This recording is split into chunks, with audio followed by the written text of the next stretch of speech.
പുതുവത്സരം 2025 വിട പറയാൻ നമ്മൾ എല്ലാവരും തയ്യാറായി കഴിഞ്ഞു. പ്ലാൻസ്, പാർട്ടികൾ, ആഘോഷങ്ങൾ, എല്ലാവരും സ്വന്തം രീതിയിൽ ന്യൂ ഇയർ ആഘോഷിക്കാനുള്ള ഒരുക്കത്തിലാണ്. എന്നാൽ ഈ ദിവസം ഇത്ര പ്രത്യേകമാണെന്ന് നിങ്ങളിൽ എത്ര പേർക്കറിയാം? ഇവയാണ് നിങ്ങളെ അത്ഭുതപ്പെടുത്തുന്ന ചില പുതുവത്സര രഹസ്യങ്ങൾ.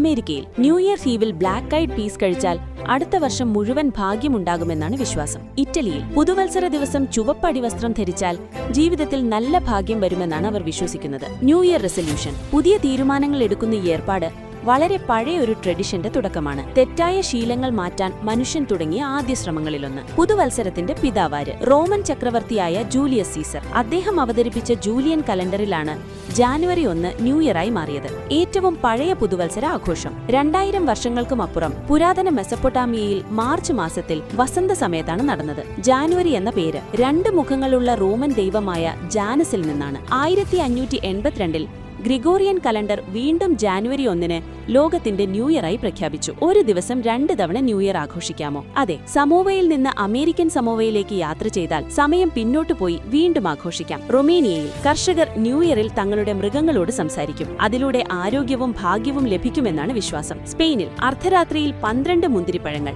ഓരോ മുന്തിരിയും ഒരു ഭാഗ്യമാസത്തിന്. 12 മാസം 12 ഭാഗ്യം. പുതുവത്സരം ഒരു കലണ്ടർ മാറ്റമല്ല, പുതിയ പ്രതീക്ഷകൾ, പുതിയ തുടക്കങ്ങൾ, പുതിയ സ്വപ്നങ്ങൾ. ഈ വർഷം എന്താണ് നിങ്ങളുടെ ന്യൂ ഇയർ റെസല്യൂഷൻ?